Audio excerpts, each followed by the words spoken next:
이유미의 스포츠, 이유미 스포츠 전문 작가 나오셨습니다. 안녕하세요. 네, 안녕하세요. 예, 앞에가 너무 길어져가지고 굉장히 제가 좀 오래 기다리시게 해서 죄송합니다. 괜찮습니다. 예, 네. 근데 그 두 분이 워낙 말이 많아요.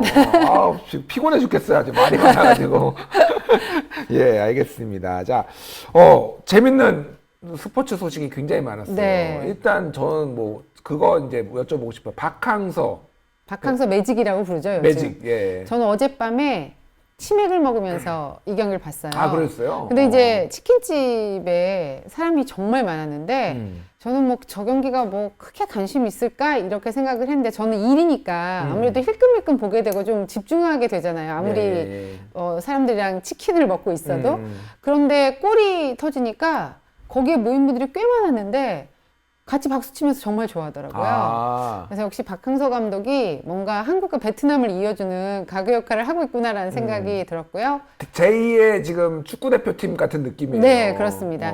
이게 동남아시안 게임이라는 대회예요. 동남아시안 게임. 뭐냐면 동남아시아 국가들의 올림픽? 뭐 이런 개념이라고 생각하시면 돼요. 예. 그래서 축구뿐만 아니라 다른 종목들도 금메달을 놓고 싸우는데 이 축구 종목에 금메달을 놓고 인도네시아랑 겨룬 거고요. 3대 0으로 이겨서 금메달을 목에 건 겁니다. 그렇군요. 그런데 이제 원래 예전에 태국이 굉장히 그 베트남 네. 킬러라고 말씀하신 적이 있었잖아요. 맞습니다. 예. 근데 이 태국을 베트남이 조별리그에서 이기면서 떨어뜨려 버렸어요. 아. 그리고 이제 좀 비교적 약체들을 계속 이기면서, 왜냐면 뭐 약체라고 할 수는 없죠. 왜냐면 베트남도 우리가 생각하기에는 약체니까. 근데 어쨌든 뭐 캄보디아라든지 이런 팀들을 계속 이기면서 결국 인도네시아도 이기고 우승을 차지했는데요. 이 대회가 60년 전에 만들어진 대회예요. 예. 그때는 월남이라는 이제 팀으로 나왔을 텐데 그때 우승을 했고요.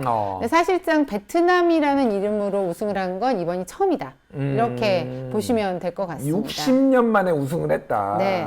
근데 이제 이 경기 보면서 보신 분들은 아실 텐데 박항서 감독이 한 20분 경기 정도를 남겨놓고 퇴장을 당했어요. 아, 그래요? 강력하게 항의를 했거든요. 왜냐면 선수들한테 거친 태클을 하고 좀 부상의 위험이 있는 위험한 동작을 상대방이 했는데 주심이 휘슬을 불지 않는다는 이유로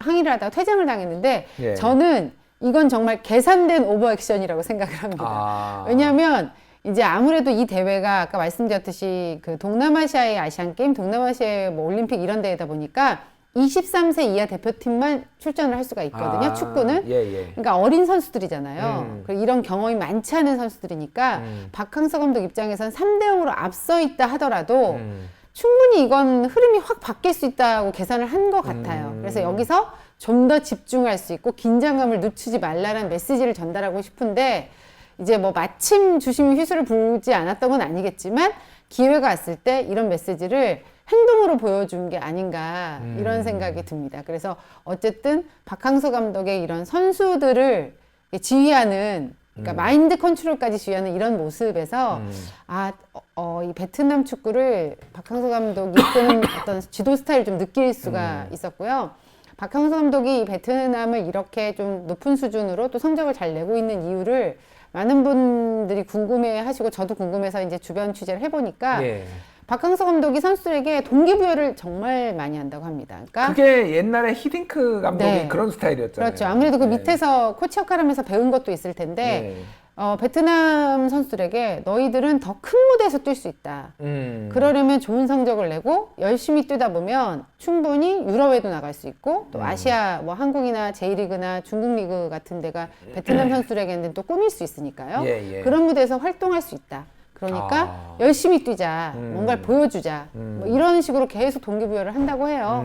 그래서 결국은 지금 베트남이 피파 랭킹도 100위 안으로 들어왔거든요, 지금. 네, 그렇기 때문에 베트남이 과연 어느 정도까지 더 성적을 낼지 궁금하고 지금 얼마 전에 말씀드렸을 때도 월드컵, 카타르 월드컵 지역 예선에서 잘하고 있다고 말씀드렸잖아요. 예. 만약에 월드컵 본선 진출까지 박항서 감독이 해낸다면 정말 축구 영웅이 되지 대통령 귀하에서 대통령 출마해도 당선될 것 같아요, 제 느낌. 분위기라면 그렇죠. 지금 예. 분위기는 정말 축구 대통령 맞습니다, 베트남에서는. 네. 그러니까요. 네. 진짜 예전에 우리 히딩크 감독이 네. 4강 올려놓고 막 대한민국 명예시민 뭐 자격증 뭐 그렇죠. 그런 거 또 주고 주민등록증도 주고 네. 막 그 느낌이 사실 막 생각이 거의 나요. 비슷하다는 생각이 예. 들어요, 진짜. 그렇군요. 네.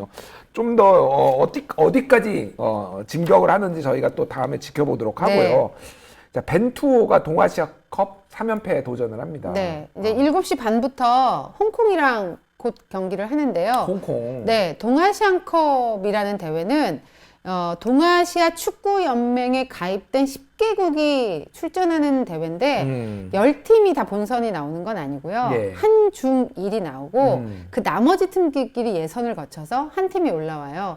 이번에는 홍콩이 올라왔습니다. 홍콩이 올라왔어요. 네, 그래서 이제 4개국이 경기를 하는데 물론 여자 대표팀도 경기가 있어요. 여자 대표팀은 홍콩 대신에 대만이 올라와서 경기를 벌이게 되는데요. 그러면 지금 그 4개 팀이 홍콩, 한국, 일본, 중국. 우리 이렇게요. 남자 대표팀은 그렇죠.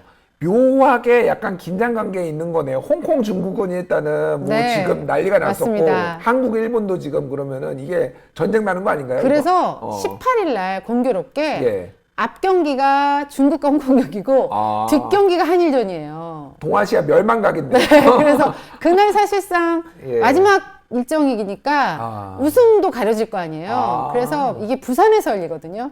부산에서 열려요? 네, 그래서 부산이 지금 약간 경계태세를 단단히 하고 있다, 부산시가. 그런 얘기가 전해지고 있을 그렇군요. 정도입니다. 예. 그래서 어제 여자 대표팀은 중국을 상대로 0대0 비겼는데 예. 여자 대표팀 같은 경우는 이번에 그 외국인 감독을 선임해서 새롭게 출발을 했거든요. 예. 콜린 벨이라는 감독인데 이 감독은 좀 여자 축구계에서는 꽤나 이름이 알려진 감독이에요. 예. 여자 축구를 오랫동안 이제 지도를 했던 그런 감독이라 많은 관심을 모았는데 중국을 상대로 0대0이면 못하지 않았다 이런 생각이 들거든요. 그래서 그러게요. 예. 뭔가 희망을 보여줬고 일단 7시 반부터는 우리가 홍콩이랑 경기를 하는데 홍콩은 피파 랭킹이 139위의 약체이기 때문에 우리가 얼마나 이제 많은 점수 차로 이기냐 이게 이제 중요할 것 같은데 이 대회는 A매치 주간에 열리는 대회가 아니기 때문에 네. 유럽파들이 다 빠집니다. 그렇군요. 그래서 뭐 황의조라든지 손흥민이라든지 황희찬이라든지 이런 선수들이 나올 수가 없거든요. 예. 그래서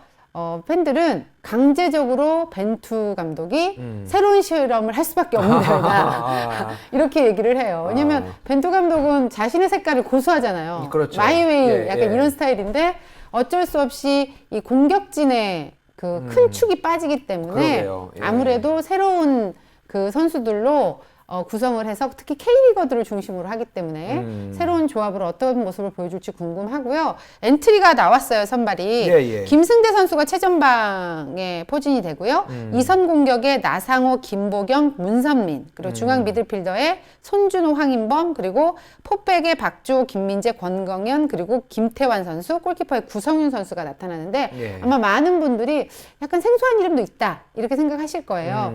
어차피 우리가 이제 2차 예선 카타르 월드컵 하고 있으면 3차 예선 최종 예선까지 갈 거면 예. 유럽파들이 혹시 부상으로 빠졌을 때 대안이 필요하기 때문에 그걸 플랜 B라고 하잖아요. 예. 플랜 B를 충분히 한번 테스트해 볼 수 있는 좋은 기회가 될 거라는 생각이 들고요. 중국이나 일본도 유럽파들도 빠졌고 또 일본 같은 경우는 좀 젊은 선수들 위주로 이번에 대회를 출전을 했거든요. 왜냐하면 일본은 도쿄올림픽에 4활을 걸고 있기 때문에 그렇죠. 아무래도 집중을 해서 젊은 선수들 위주로 뽑았기 때문에 제 생각에는 전력상으로 우리가 우승해야 되는 게 맞습니다만 예. 이제 얼마나 많은 점수차로 또 좋은 전술이나 그 경기력으로 우승을 할지 지켜봐야 될 것 같습니다. 알겠습니다. 예. 자, 방금 뭐 지금 유럽파들이 다 빠졌다라고 얘기를 하는데 잠깐 이름이 나왔지만은 이 선수의 70m 돌파가 뭐 계속 화제가 됐어요. 주 내내. 수비수 8명을 제치고 그러니까요. 70m를 달려 70m가 사실 넘거든요. 정확히는 그래요? 73.152m예요. 넘어서 골을 넣은 손흥민의 손흥민. 원더골이라고 원더골. 지금, 네, 손나우두. 하고 있죠. 네. 지금 화면 나오고 있습니다. 예. 와. 아니, 어떻게 저렇게 빠르죠? 그러니까 제가 궁금한 거는 손흥민 선수는 공을 차는 거고 수비수들은 그냥 달리는 거니까 수비수가 더 빨라야 되는 거 아닌가요? 그러니까 툭툭 차면서 계속 달려가는데 제가 조사해 놓은 걸 보니까요. 예. 시속 34.1km였대요. 그래서 100m로 환산해보면 10.7초. 그러니까 정말 폭발적인 스피드가 없으면 저런 골이 나오지 않는다는 거죠. 또 이게 그 속도도 중요하지만 순간 가속이 굉장히 그렇죠. 중요하잖아요. 그러니까 운동선수들은. 골? 뭐 이런 문구를 아. 달기도 했고요. 예. FIFA 같은 경우는 이 SNS를 통해서 푸스카스라는 해시태그를 했는데 푸스카스라는 건 뭐냐면 피파에서 매년 가장 멋진 골을 넣는 선수에게 주는 상이에요. 예. 왜냐면 푸스카스라는 선수가 있거든요. 예. 헝가리의 레전드인데 아, 예. 이 알고 선, 있습니다. 네, 예, 예. 이 선수가 워낙에 골을 절묘하고 아름답게 넣기 때문에 그 당시 동료들은 이 선수의 득점은 이 득점으로 쳐줘야 된다 이렇게 아, 말을 했을 정도로 예. 그래서 피파에서는 이 푸스카스의 공적을 좀 기리기 위해서 매년 이런 상을 수상을 하는데 강력한 푸스카스 상의 후보다 지금 이런 얘기가 나오고 있을 정도로 옛날에 헝가리가 매우 잘했는데 월드컵 우승은 못했죠. 네, 그때. 그렇습니다. 그랬던 걸로 기억을 네. 하네요. 맞아요. 이게 1996년에 호나우두의 골하고 네. 상당히 비교가 많이 되더라고요. 맞습니다. 그 골은 그때 어떤 경기였죠? 그게? 호나우두가 1996년 경기였고요. 6년에 프리메라리가 아, 팀에 있을 때 예, 예. 그때가 한 20대 초반이었을 거예요. 이 선수가 단숨에 이 골로 역대급 선수로 반열에 오르는데 하프라인부터 수비 6명을 제치고 가서 환상적인 드리블로 골을 넣거든요. 지금 이 호나우두의 골이 손흥민 선수의 골과 계속 비교가 되고 있고 그뿐만 아니라 마라도나나 뭐 이런 선수들의 골이 계속 추억을 소환해내는 그런 역할을 하고 있어요. 지금 손흥민 선수의 그러게요. 골이. 저는 마라도나 그 골도 기억이 나요. 네. 월드컵 때였죠. 그 그때가. 1986년 월드컵. 예, 예. 월드컵 때. 신의 손이라는 그런 약간 오명도 있지만 예, 예. 어쨌든 그때 수비수 3명 제치고 골키퍼까지 제치고 넣었고요. 또 하나 좀 지금 EPL이나 이런 외국에서 회자되는 거 조지웨아라는 선수가 있는데요. 예, 예. 지금 라이베리아 대통령이에요. 아, 대통령이요? 축구 선수가? 네. 오. 근데 AC 밀란 때 1996년에 이 선수가 82m를 드리블해서 넣은 골이 있어요. 와. 그 골도 지금 회자되고 있거든요. 아, 네. 그렇군요. 이렇게 골 잘 넣으면 대통령도 할 수 있습니까? 손흥민 선수도 그러면 대한민국 대통령 한번 나오는 거 아닙니까? 글쎄요. 지켜봐야 될 것 같은데. 아, 정치와 스포츠를 막 예. 연관시키지 않지 않을까요? 우리 국민들이. 많이는?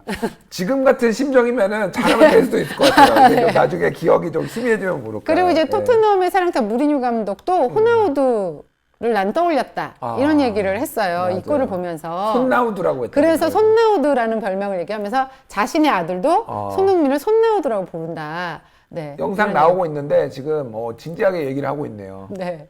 손나우두가 확실합니다. 네. 아, 아들도 손나우두라고 부릅니다. 이렇게 네. 얘기를 하네요. 그러게요. 어쨌든 뭐 이거는 그 무리뉴 감독하고 호흡을 맞추는 입장에서 보면은 굉장히 좋은 신호네요. 네, 그렇습니다. 신뢰를 하고 계속 중용을 하겠다는 거잖아요. 그래서 이제 무리뉴 감독 입장에서는 이제 손흥민 선수가 거의 그 골의 중심, 그 팀의 중심의 역할, 공격의 중심의 역할을 해주고 있고 예. 덩달아 케인 선수도 잘하고 있거든요. 어. 네, 그래서 지금 무리뉴 감독이 와서 일단 좋은 흐름으로 토트넘이 가고 있는 건 확실합니다. 그렇군요. 무리뉴 매직이 우승까지 정말 이끌 수 있을지 한번. 근데 리버풀과의 점수차가 좀 커요 아직. 예, 그리고 리버풀이 너무 독주를 하고 있는 상황이라서. 근데 아직 시즌은 기니까 예, 예. 지켜보면 좋을 것 같습니다. 지켜보겠습니다. 네. 자, 골든글러브 시상식이 지난 9일에 열렸어요. 네. 골든글러브 뭐 예상대로 뭐 양의지 선수라든지 박병호 선수라든지 린드블럼이라든지 다 상을 탔는데 가장 전 눈에 띄었던 게 이정우 선수. 아. 이종범 선수의 아들이죠. 예, 예. 그래서 이종범 선수의 별명이 바람의 아들이라 이정우 선수의 별명은 바람의 손자거든요. 아, 바람의 손자예요. 네. 이 바람의 손자가 할아버지가 바람, 네, 그렇죠. 아들이 이종범, 네, 손자가 이정우 이렇게 되는 겁니다. 그렇군요. 그래서 네. 이정우 선수가 부친의 발자취를 좀 차근차근 따라가고 있다는 생각이 들어서 좀 기특한 마음이 든다고 할까요? 예, 좀 예. 뿌듯한 마음으로 지켜봤는데 이정우 선수가 이제 98년생이라 21살이에요. 98년생이요. 네. 와. 근데 저는 개인적으로 제 아들이 98년생이에요. 아, 그래요? 그래서 아니, 그렇게 나이가 많으세요? 그래서 이정우 선수를 보면 아들을 보는 것 아들 같은 같은 느낌이 느낌. 너무 네. 들거든요. 그래서 너무 잘생기고 예뻐서 네. 팬심으로 많이 보게 되는데 이 선수가 참 밝고 사실은 아버지의 그늘이 클 법도 한데 그렇지 않고 너무 당당하게 본인의 이렇게 히스토리를 만들어가는 모습이 예. 너무 멋있었고 골든글러브 외야수 부문을 탔는데 벌써 두 번째예요. 벌써 두 번째예요. 네. 그래서 근데 이제 이종범 선수 같은 경우가 골든글러브 6번을 탔어요.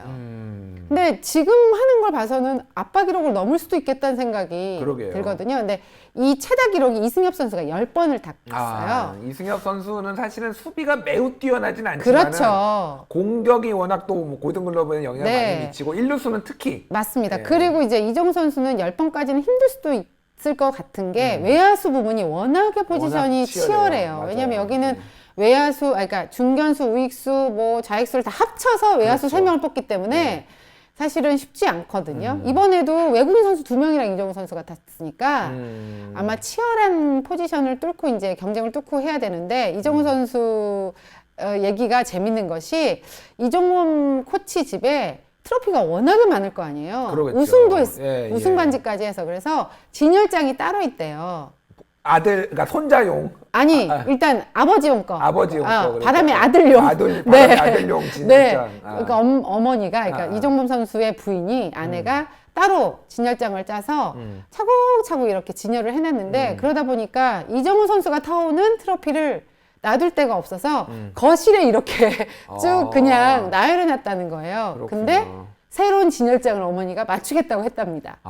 그래서 본인도 이제 거기에 차근차근 하나씩 트로피를 싸서 그러다가 집이 좁아서 이사 가는 건 아니죠? 그럴 수도 있겠죠. 왜냐면 이정우 선수가 이제 앞으로 뭐 우승 반지도 가져올 것이고 또 MVP도 뭐 탈 수 있을 것이고 그리고 본인도 외국 진출을 생각하고 있거든요.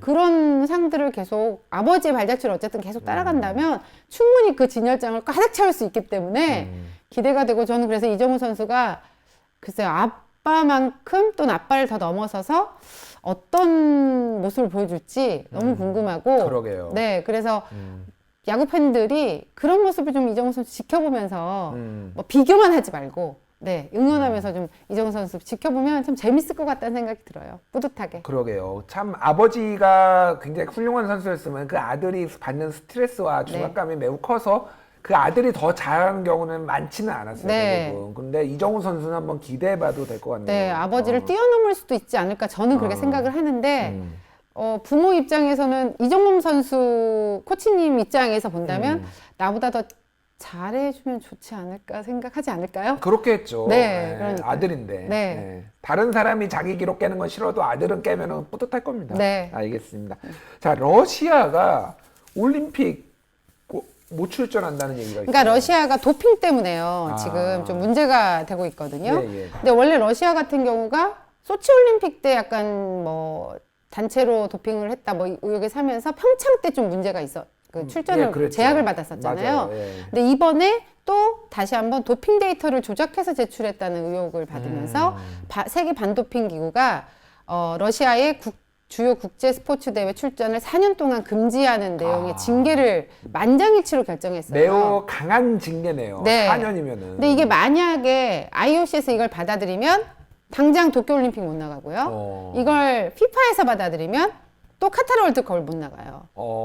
네, 그렇게 되는 거죠. 4년 동안 예, 출전을 예. 징계했기 때문에. 근데 받아들이고 안 받아들이고는 그 기관들의 결정입니다. 네, 결정을 일단 해야 되는 거예요. 왜냐면 러시아, 그러니까 세계 반도핑 기구는 우리가 이런 결정을 했으니 이거에 대한 승인을 요청을 할 수밖에 없는 건데 이걸 이제 각 기관에서 또 다시 받아들이는 그 과정이 필요한데요.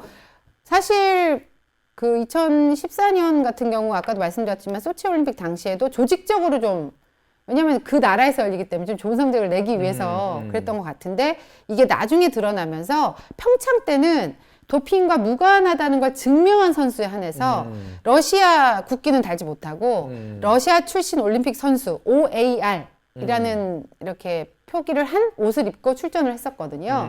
네, 그래서 이것처럼 할 수는 있어요.